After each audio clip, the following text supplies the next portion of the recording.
Hello, everybody. It's me, Andrew Markowitz again. I missed a video yesterday just because I had a very long day at work, and then it was like 2 hours of editing and like 20 minutes of reading my Bible before I went to bed. So, that's why there was no video yesterday. And then my buddy also, before I did that, also wanted to play a little bit of Siege, so I took some time to hang out with my buddy and play some Siege. That aside, I saw Asmon's first part of the reaction to this video, and I decided I wanted to also kind of react to this. Thankfully, it's a 10-minute clip, so hopefully this video isn't any longer than like 25 minutes. I'm working on being better with not being so long-winded and going into massive tirades. A right wing that. Hold on, I gotta fix the audio.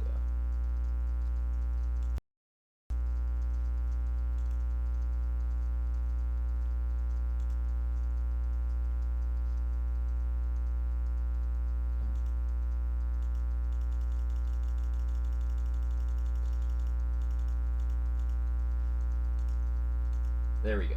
That should be a little bit better. Now I'm coming in more concise, I hope. My mic's old, like I've said in a few videos, so it's slowly dying, and I'm working on getting the money for a new one. That aside, let's get into this. Embraces its own fringes will end up in the same position as the left wing that has embraced so that's its fringes. why I want to get into it. Embraces. Yes. So now, having spoken to Tucker, I actually see that interview very differently. And I did listen to the interview, and I knew what Nick Fuentes was. And I think he did show himself to be who he is. It wasn't his most vile stuff, but you got the feel for what this guy was. But I really think Tucker was talking to him, Ben, to put like a bumper on this guy. Because what Tucker was urging him the whole time was to understand that collective punishment for any one group of people is wrong. It's deeply immoral, and it's... So, I probably won't make a video on it, but I probably do need to watch that Tucker Carlson video and maybe make a video after I've watched it. Because I can avoid watching that thing all I want, but I do need to watch that piece of media to understand that piece of media and not just hear about that piece of media. So I'll probably at least listen to it while I'm doing some reading today. Probably not watch it, but at least listen to it. And probably when I get home, as long as things aren't too chaotic at work, I'll probably also post, maybe make a video on my thoughts and response to it after I've sat on it all day. That aside, I can't really agree or disagree with Ben or Kelly here on that. I'm not inclined to trust Tucker because of the things that he's been promoting recently and the people that he's been promoting recently. Sometimes I hope he's being sarcastic, but a lot of the times nowadays I think he's being very serious. And that's the problem. So I have a hard time with Tucker Carlson right now at this point. Anti-Christian, which this guy is supposed to be, and reminding him of how deeply immoral that is, that you should not be looking at a group of people, whomever it is. Again, I gotta see the interview. I really gotta see this interview to see if Tucker actually shows that being anti-Christian. Because Tucker has also promoted some pretty, well, Hitler's anti-Christian, and he put on a historian who is pro-Hitler, and things like that. So, again, The really left gotta does watch it to everyone, whites mostly, but like this collective shame, white men in particular. And there's a group of people like Nick Fuentes that does it to groups of Jews. And he was making the case throughout the whole interview in the way that Tucker does. He's not like you or me. He's not like pointed and cross-examining. That is not true. And was making... That is fundamentally untrue. No. Senator Ted Cruz whether that is true. He gave it to... And that's what I have to see, is because I've seen his Ted Cruz interview, and the clips I have seen of the interview with Tucker and Fuentes, that was not the same guy. Ted Cruz because Ted Cruz is a politician. That's yeah. Well, hold up. So only politicians get cross-examined? You don't. Well, look, Truly? it depends on the person. Tucker would never cross-examine a person who is not a politician. That's his rule. Tucker has excoriated public figures who purport to speak for us and represent us for many years. Nick Fuentes is a podcaster civilian. Okay, I just have a question. We all in our industry are constantly excoriating people who are in our industry. It happens all the time, every single day. Okay. Okay, again, Ben's not wrong. Everyone in this space is fully worthy of criticism and criticism for their ideas, full-heartedly. We can agree to disagree on your interpretation of what Tucker was doing there. I think everybody should watch and determine for themselves what they think Tucker was doing in that interview, and I urge you to watch it back-to-back with the Ted Cruz interview to determine whether you think that was an aggressive Tucker Carlson interview, and you can judge for yourself. I didn't say it was aggressive. I didn't say it was aggressive, and I don't think he would say it was aggressive. And I think his point was, this guy, first of all, he's become a behemoth, sadly. He's got 5 million viewers on Rumble.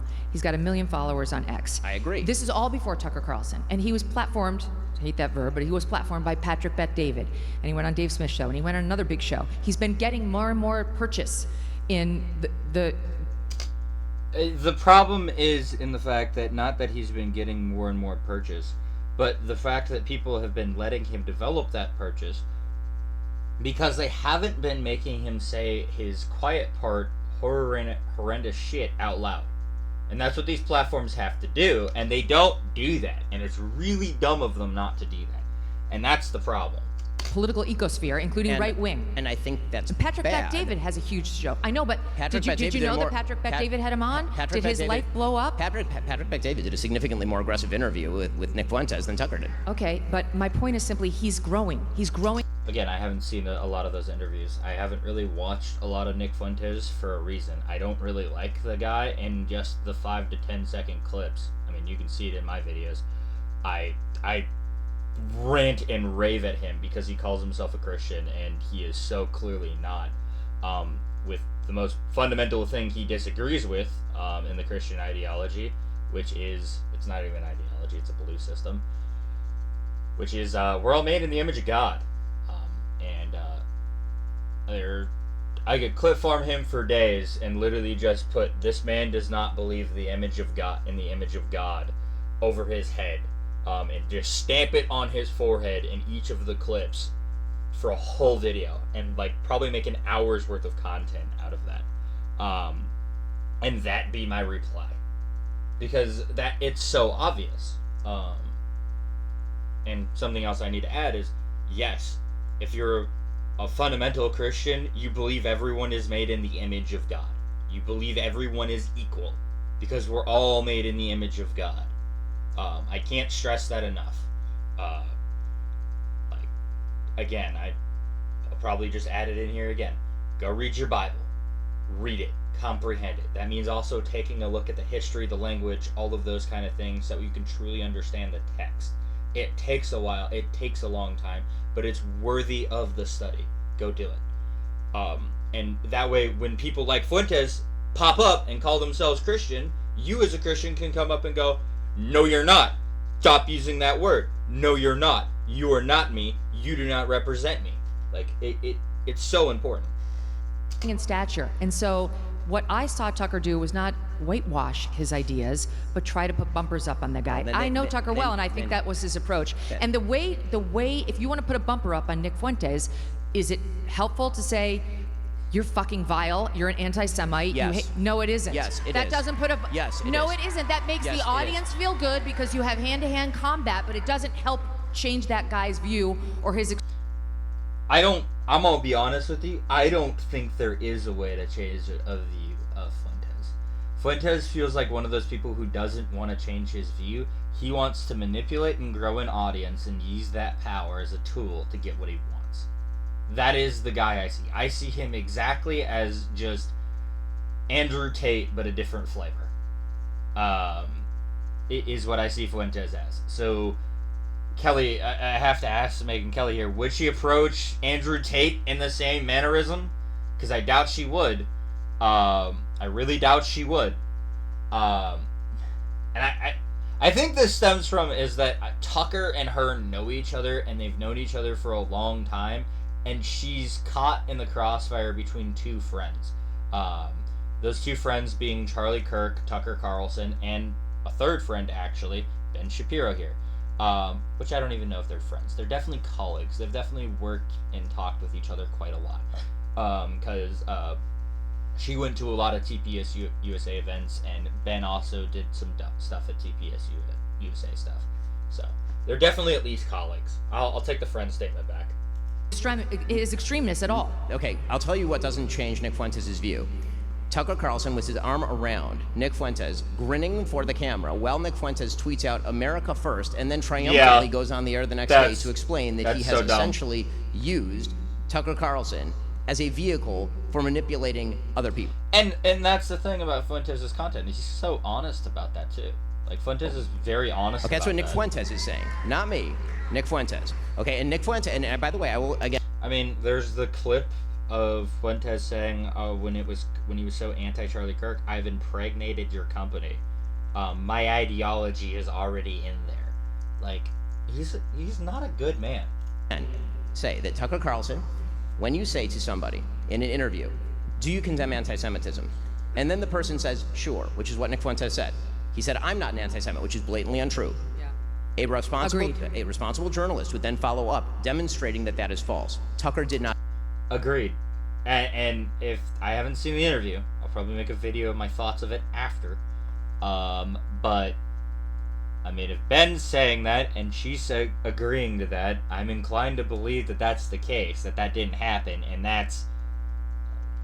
Things are not shaping well for Tucker Carlson, in my view on him, which has changed dramatically from where I used to be on him. Do that. He allowed him to get away with that, and then he allowed him to talk about quote-unquote organized jury, followed by Nick Fuentes being treated to a disquisition by Tucker Carlson about why Christian Zionists of all human beings on earth are the people that he hates the most. He took that back. You can't take that back. I was about to say, no, you can't take that back. You can't take that back. And here's your stance that you should have as a Christian on Israel. I'll tell you that. If you're, again, what I call myself, like a fundamental Christian. A Christian who believes in the fundamentals of Christianity. A Christian fundamentalist. You believe in the Bible and the core of the Bible, and that's what you believe. Is one of your core aspects. I happen to be Protestant Lutheran as a part of that aspect, but nonetheless.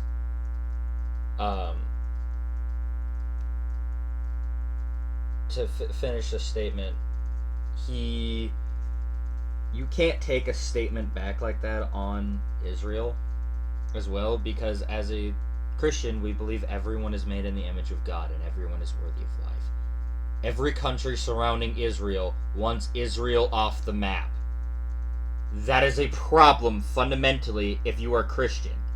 So you should be for this state of Israel solely because you believe everybody is made in the image of God, and you don't believe other countries have the right to mark a country for extinction.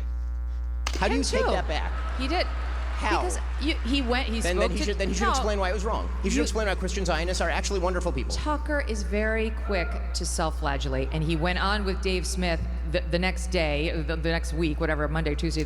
Why did he make this statement in the first place? The guy has a brain. The guy can think. Why did he have this statement in the first place? This week and said, "That was stupid. I didn't mean that." He said, I'm angry at people like Lindsey Graham. I'm angry at people like Ted Cruz because he thinks they run headfirst in these conflicts and they don't think about what's going to happen to American kids. Hold up. If we're talking about firing inside the tent, everything Lindsey Graham, okay, and I'm not a huge Lindsey Graham fan. He votes with the President of the United States 100% of the time, and Tucker spent yesterday's show excoriating him as a psychosexual death worshiper. Does that sound like firing outside the tent? Again, these are the questions. I'm not offended. Again, the questions that I'm asking here, I'm not asking you to do anything, Megan. No, I know. Okay, I know. I'm not. Our beef is not with each other. I'm not, okay? When I draw a line with regard to what I believe Tucker Carlson is doing to the conservative movement and what he is fomenting, that is because that is my info, and everyone can make their own decision as to whether they think that I am right or whether I am wrong and where they choose to draw the line with regard to the This is why I like Ben. conservative movement. The question for me is always whether somebody's statements are forwarding moral values that I think are worthwhile. I did not get into this business for the money or for the clicks. You didn't either. I'm not in this money for the money or the or the clicks. Like, I could care less if I get 1 view or 100 views. I'm gonna keep posting because I want to improve my content and I want to do better.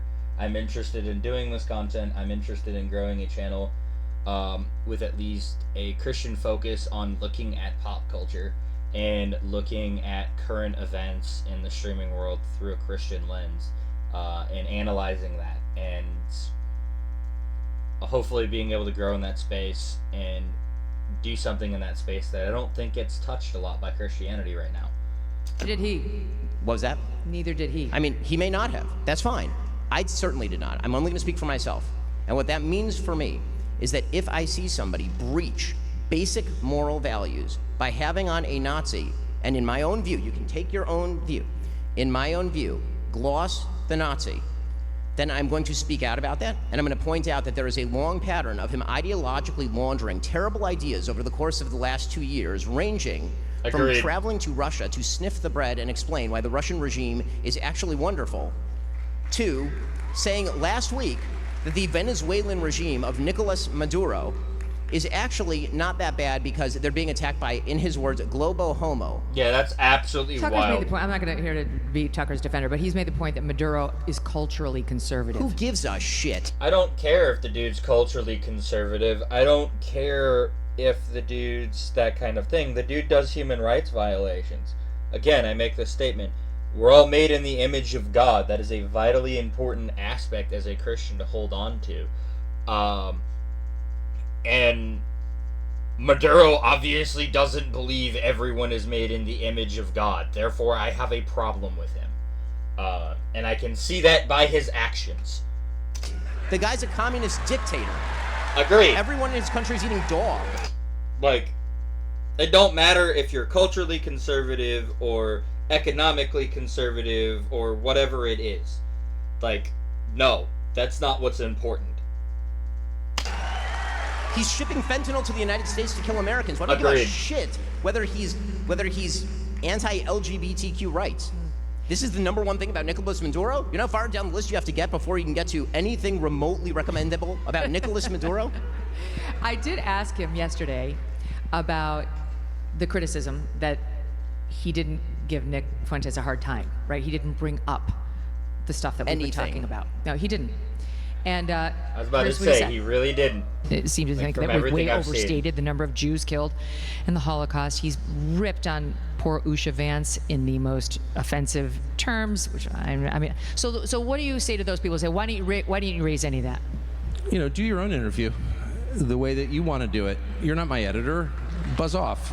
I mean, I don't know. You want to go yell at Nick Fuentes? I'll give you his cell. Call him and go sit and yell at him and feel virtuous or whatever. That's up to you. I agree with him. I agree. No, I agree. I mean, I can't disagree with Tucker on that point. He has the right to do his own interview the way he wants to do it. But, dude, come on. What the fuck, dude? I agree with him. He did the interview that he wanted to do. Agreed. Yeah, he did. Yep, agreed. Here's the other thing I want to say. We all have different approaches in this industry, you know, and there's been a lot that people in podcasting have said that I disagree with, including many of the names that we've discussed tonight. I mean, we disagree too. I mean, yes, of course. But, I mean, yes, rarely, but sometimes we do. But my own personal approach. I was about to say, these two don't usually butt heads that much as I've seen of both of them. Generally, when it's someone. I don't watch Megan a whole lot, but I've watched her from time to time. Who's on what I consider to be my side, the side of sanity. And this is the entire question, is whether I consider Tucker Carlson to be on my side. I got it. But I would just say, just for the record, my own general approach, and this is my audience here, so they know, is in general, I will take on a position and I will make clear how I feel. For example, I've been asked, and some of my audience is mad at me for this, but what do you think happened to Charlie Kirk? And I believe a man named Tyler Robinson shot and killed Charlie Kirk. I believe he... I mean, yeah. That's where all of the evidence and the video footage and everything else points. Like, I might make some videos on that too, because that stuff's getting really annoying, and I hate conspiracy theorists with a passion. Yes, on very rare occasions, they're right. But like, I might make a whole video on that. It's in a laundry list of videos. Again, they're all on the back burner while I do my historical analysis. He was on the influenced by church. trans Tifa, radical trans activists, that he fell in with a lunatic that goes by Lance Twiggs, that guy was extremely radical, and that he and possibly a band of others convinced this guy that violence was the answer. And I believe others knew about it before Charlie was killed. That's what I believe. And until you can show me cold, hard proof that it was something other than that, that's what I'm going with. And I don't want to do or say anything that will jeopardize the FBI investigation and prosecution of that guy to make sure he spends the rest of his life either behind bars or on the wrong end of a firing squad. But that's... W. So I feel like I can make these points without attacking... And it wouldn't be on the wrong end of a firing squad. It would be on the right end of a firing squad. Just so you're aware. If you end up on the end of a firing squad, and that is what the court system has deemed is the right punishment for you, it's the right punishment for you. As long as you follow a couple other conditions. Those conditions are pretty simple. As a Christian, a fundamental aspect we believe in is that governments are God ordained and instructed. What that means is that the people in power in a government are given that power from God to do and act justice. So they're able to do justice on this earth without repercussive punishment. So with that being the case and that being the viewpoint, if you end up on a firing squad, on the end of a firing squad, if that government has had the right people put in place, has had all of those things put in place, you are justifiably being executed. Yeah, I know that's gonna really flare up and bother the hell out of some people, but I don't care, man. Attacking people who generally are on my side in fighting the deranged leftists who are killing us. But my point is, so 2 points. One, you have to define your side. You do. There are limits to the All side. the people who don't want... I would agree. There is a point where you kind of have to take the machete or take the cleaver and this is where my side ends. No. This is the steel. There's no getting past it. To kill others based on their political ideology. So I would agree with that, except for the fact that, as you showed, Nick Fuentes wants to kill others based on their political ideology. He's not on my side. He's not... I was about to say, agreed. Not with me. My point is that Tucker treated him as though he was on his side. And I see it differently. I think he did an exploratory interview where there was a possible attempt to put a bumper up on this guy. I think that we don't have to go over ground that we've already covered. We can agree to disagree on that, and everyone can make up their own mind after going and watching the interview yourself. I fully occur and agree. That's going to be it for this video. I definitely agree more with Shapiro on that. I'll probably this morning take a listen to that interview while I read some of my stuff this morning. And I will probably post a video later tonight on my thoughts on that interview. With that aside, catch you later. Remember to like, sub, comment, subscribe. God bless.